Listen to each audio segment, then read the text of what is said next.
how valuable she has been. Mr. President and colleagues, a year ago today, not far from where we stand this afternoon, domestic terrorists tried to beat our democracy to the ground. They might have been successful were it not for the police officers who defended our democracy as they were viciously attacked and beaten. Before anything else is said, in my view, by an elected official, we need to salute these officers and all those who work day in and day out alongside them here in the Capitol. For their courage, we ought to be eternally grateful. The insurrection on January 6th was instigated by the former president who wanted to undo the results of a democratic election. Let's also understand that, unfortunately, inciting the mob wasn't the end of it. Donald Trump didn't exactly walk quietly off into the sunset after the Biden inauguration. The effort to undermine our democracy, to end free and fair elections in America, goes on as we speak. Support for the big lie is essentially unchanged from where it was a year ago. And an awful lot of Republicans who said after January 6th that they were done with the former president have cozied back up to him just 12 months later. The only reason the mob is not here today is Donald Trump didn't summon them back. Now, in my view, it's our job to ensure that another attack like this, or by any other means, never succeeds. And we'll have more to say about those issues in the days ahead. In my view, protecting the vote has got to be step one in protecting democracy. A guiding principle for the Senate must be that while politics may guide a citizen's vote, it should never determine whether they are allowed to vote. To act otherwise would undermine the very foundations of a representative democracy. Empowering voters with a system built on integrity and accountability, a system that promotes participation rather than discourages it, a system with a real history of bipartisanship. Mr. President and colleagues, that's the kind we have in my home state of Oregon. Oregon believes so strongly in the right to vote that everybody gets a ballot sent straight to their home. Mr. President, I'm honored to say that I was the first United States Senator elected in an all-vote-by-mail election. Back then, it was Oregon Republicans who were pushing to expand vote-by-mail. A Democratic governor even vetoed a vote-by-mail bill in 1995. Right after my election, the Oregon Republicans flipped back, and vote-by-mail was suddenly, oh, so bad.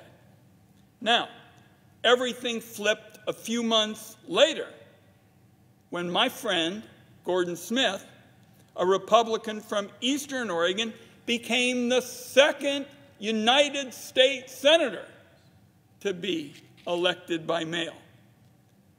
At this point, Oregon voters said, we've just had it with everybody looking for some kind of partisan slant here.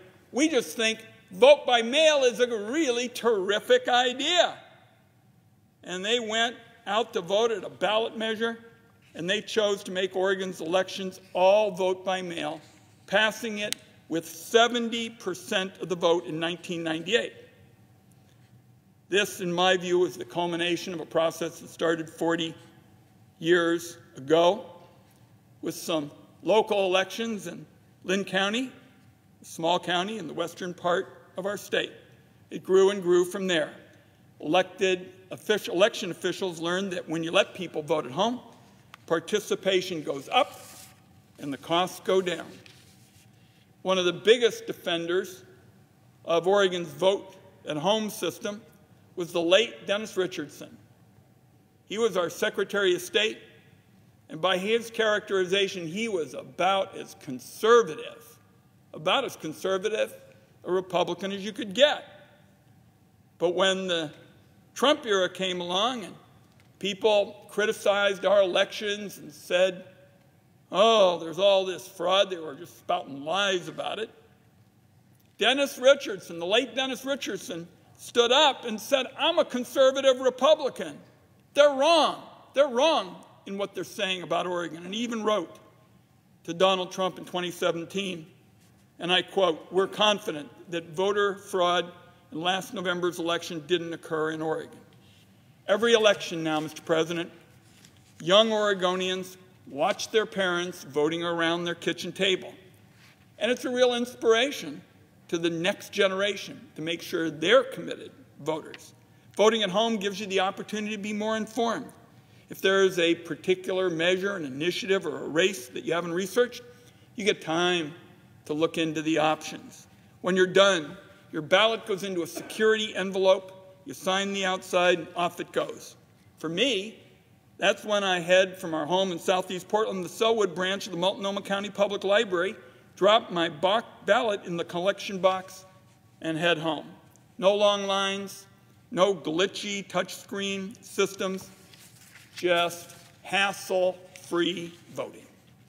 A recent analysis in the Election Law Journal said that of all 50 states, voting is easiest in Oregon. And Senator Klobuchar, I've heard colleagues go back and forth to say who's number one in participation and who's number one in all of these aspects. And I think, like a number of other states, we're all kind of competing for the highest turnout rates. We get some of the highest in the country. We've been a leader in terms of increasing turnout among Black and Latino voters. Voter registration is automatic. It's like as easy as a trip to the Department of Motor Vehicles. For myself, and Senator Klobuchar and I have talked about this so often over the years, I have been proposing legislation to have universal at-home voting since 2002. That's what my Vote at Home Act would do. It would give every American the right to vote the Oregon way, the vote that my neighbors and I can do. I will say here on the Senate floor, I guarantee that you do it the Oregon way, it will be a nationwide hit immediately. Letting people vote at home is also the best defense against some of the really horrendous methods of suppressing the vote. For example, what we've seen over the last few years, state and local governments shutting polling places, particularly ones that serve Black and Latino voters. What unforgivable actions. These days, in some areas, Republicans are making it illegal to give food and water to people standing in line to vote. Shouldn't be a test of physical stamina to be able to vote. Nobody should have to wonder if they'll be able to vote if they step out of line, go to a bathroom. Nobody should have to sacrifice an entire day to participate in this incredible democratic system that is America. That's why I proposed the People Over Long Lines Act, called the POLL Act. The bill says state governments have to guarantee that everybody who votes in person can do so within 30 minutes. Anybody who's forced to wait longer has a legal action they can bring. If they sue and win, it's $50 for waiting longer than 30 minutes, $50 more for every hour after that. A free bit of advice to states, get ready. Make sure people don't have to wait in lines. One of the best ways to make sure they don't have to wait in lines is to let them vote at home. It's not just Oregon, by the way, that votes by mail, and I think, Senator Klobuchar, we heard some of our colleagues talk about their states and voting by mail. If you need another example, let's think about the United States Armed Forces. Most service members and their families vote by mail in every election. All of the people who wear the uniform of the United States can vote by mail in every federal election. Been that way for decades. So, the bottom line is that we think it's time to get the Oregon system into every nook and cranny in America. We feel that way because it works. It raises voter participation, lowers the cost of running elections, helps voters be more informed, safe and secure. And if you're resisting safe and efficient elections with higher voter turnout, then you're suppressing democracy in America. My home state of Oregon shows the way to preserve America. Mr. President, I'm going to close my remarks. I think we'll have Senator Klobuchar speak for all of us here in a moment. But in my closing, I want to touch just for a moment on my family that I'm so proud of. My German family fled their homeland, a place where they were deeply rooted in that nation's society, as my grandfather was a member of Parliament and served on the Berlin City Council.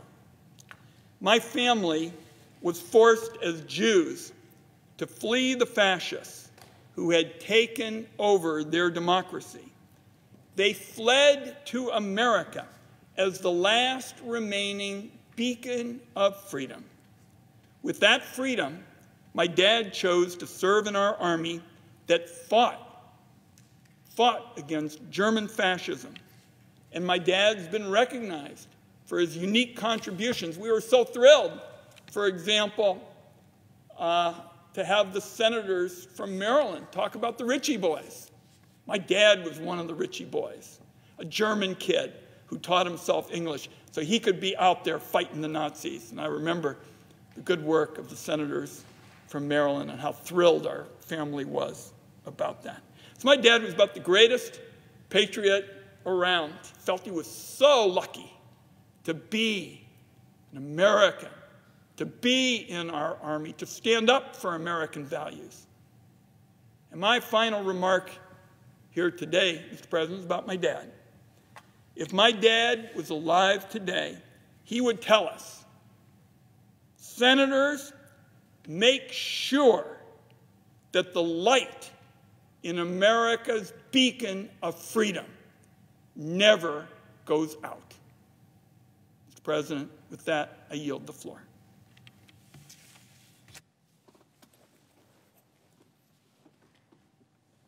Thank you very much, Mr. President, and thank you to the Senator from Oregon. We have had a day of tributes to those that work in the Capitol, those that protected us. We have had a day of reflection, and we have had a day of hope as we look to the future for our democracy that we hold with such care.